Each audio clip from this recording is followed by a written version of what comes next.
So hello everyone, let us look at another very good problem from Pathfinder from the chapter of rotation. So we are given that there is a conveyor belt which is moving with a constant velocity u in a horizontal direction, and above that conveyor belt we have a wheel, a uniform wheel of mass and radius r. So wheel can be considered to be a solid cylinder or a disc, right? Both of which are equivalent when we talk about the moment of inertia. So we can consider it to be a disk or solid cylinder. Both are fine and both are equivalent.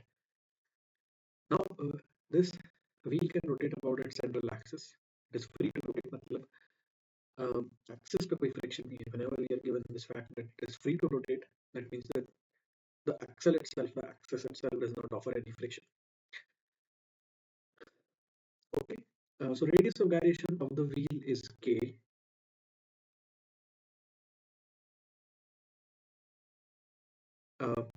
Okay, so I think I missed this point initially while solving, but it is a very minor point, so you can change it later also.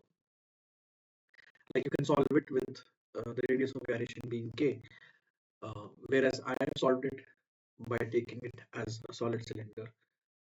So its moment of inertia about its central axis is half mr square. Uh, if the radius of gyration is k, then moment of inertia about that axis will be mk square. So the solving will be very similar, right? It will be, the method remains the same except for the moment of inertia, which will be different, right? So there are two cases. In the first case, the wheel is lowered on the belt and then pressed down, holding the axle stationary. तो first case में हम क्या कर रहे हैं कि wheel को हमने कन्वेयर बेल्ट पे टच कर दिया और हम एक्सेस को उसी जगह पर स्टेशनरी रख रहे हैं, and the wheel will obviously start rotating because the conveyor belt will apply force of kinetic friction, which is in the rightward direction, right? So the wheel is initially stationary and the conveyor belt is moving towards the right. And kinetic friction always tries to minimize relative motion between two bodies. तो ऊपर वाली body को भी ऐसे move करने की move कराएगी kinetic friction so that there is no relative motion between the two bodies, and therefore friction acts rightward, rotating the wheel in the anti-clockwise direction, right? So we have written, I have written the torque equation tau equal to pi alpha about the center. So Fr is equal to half mr square into alpha, which is d omega by dt. So we have to find the key. Initially हमने wheel को touch किया and the wheel will start accelerating, the wheel will start rotating, and eventually wheel की जो angular velocity है वो इतनी हो जाएगी so that the slipping between the wheel and the belt stops, and therefore until that point we have to find the additional energy supplied by the rotor. So the interesting part of this question is that friction की value क्या है वो तो normal reaction पर depend करेगा, but normal reaction can be anything, because we are pressing the wheel against the conveyor belt. So it's possible that the normal reaction can vary with time according to how we are holding the wheel. If we are pressing harder, then the normal reaction will increase, and therefore the friction will increase because friction will be mu kinetic coefficient of kinetic friction times the normal reaction. So the normal reaction, if it increases, the friction will also increase, and vice versa. And if normal reaction decreases, then friction decreases. But that does not matter because the way the friction is changing with time does not affect the total work done by the friction. That is very interesting. And friction can vary in any fashion, like it can increase or decrease or whatever. But eventually,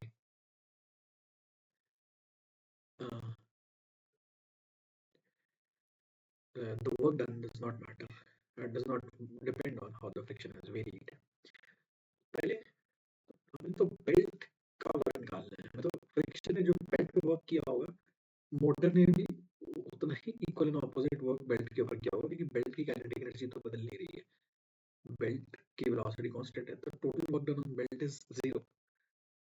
total में friction on belt निकालना था हमें, but मैं एक दूसरा work भी निकाल रहा हूँ just because it's interesting and it can also be asked in such a question.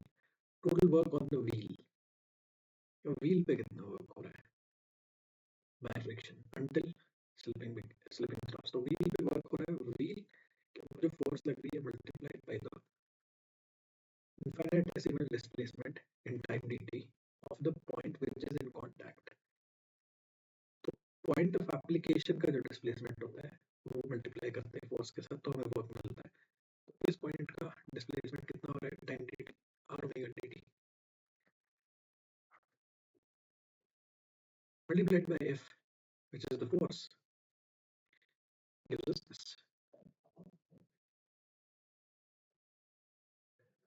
right? तो मैंने f यहाँ से रख दिया, तो इक्वेशन हमारी इंटीग्रल हमारा ओमेगा के टर्म्स में आ गया, तो we get this, which must be the increase in kinetic energy of the wheel, कि wheel पे जो भी फ्रिक्शन ने वर्क किया वो kinetic energy of the wheel है, finally the total work on belt, again similar integral, friction कि belt भी फ्रिक्शन लग रही है, बट बेल्ट पे उल्टी डायरेक्शन में फ्रिक्शन लग रही होगी, इक्वल ऑपोजिट, तो इसलिए माइनस साइन आएगा, friction times the displacement of the belt in an infinitesimal time, तो u कांस्टेंट है तो बाहर आ जाएगा, और फ्रिक्शन फिर से यहाँ से रखते हैं, तो we get integral over omega,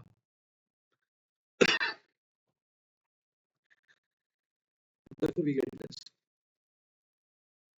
so the work done by the motor will be negative of this work, क्योंकि ये तो फ्रिक्शन का वर्क था, total work on belt by friction है ये,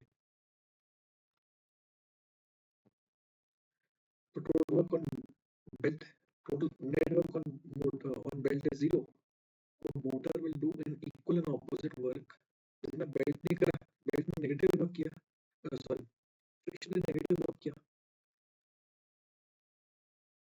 and that negative work that friction does will be converted to heat, that is energy being taken away from the belt by the friction and this getting converted to heat. So work done by motor will be negative of that and will be half induced. तो second case में हमने क्या किया, flu को छोड़ दिया रख के, and now the wheel can also translate, the center also gains the velocity. Similarly from the force diagram, एक plot equation है और एक equatorial equation which is very simple to see. Now in दो equations को divide करेंगे तो we get this, that dv equal to r by 2 d omega, so integrate कर दिया तो we get this. So this is a very interesting fact कि किसी भी इंस्टेंट पे, क्योंकि इनिशियली v और omega दोनों की वैल्यू 0 है, तो इंटीग्रेट करने पे भी ये मिलता है, which says that at any instant v is equal to r omega by 2.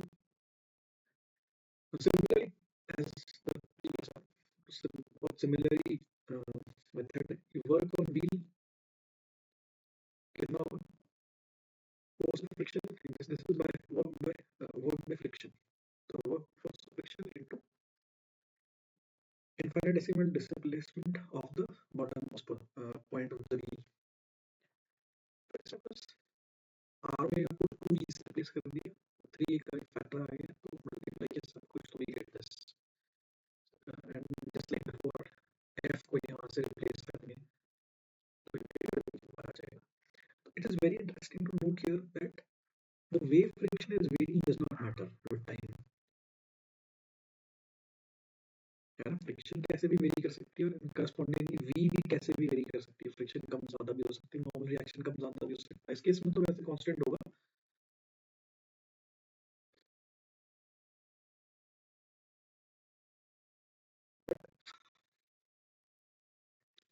overall it does not matter how friction varies with time and how velocities vary with time, it does not alter the work done. And again, this work done is work done by friction on the wheel. तो ये जो final velocity है, final value भी यहाँ से डाल दी कि जो सर्कल बोल जाएगी तो v प्लस आर ओमेगा जो पॉइंट की वेलोसिटी है वो पॉइंट की वेलोसिटी के बराबर हो जाएगी, v is equal to u by 3 हो जाएगा. I think that makes sense.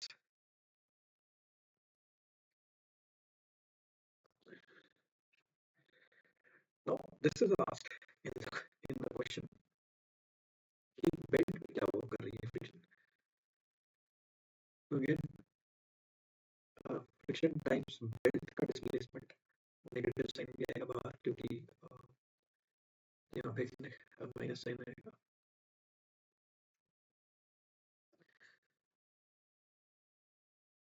Because friction is acting opposite to the displacement of the belt.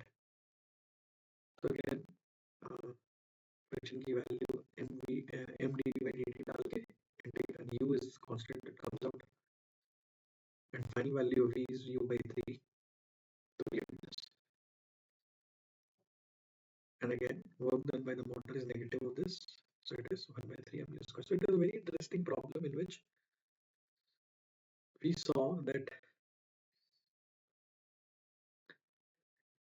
the way the friction is varying does not alter the total work done, and how we can intelligently shift the integral to the velocity and calculate.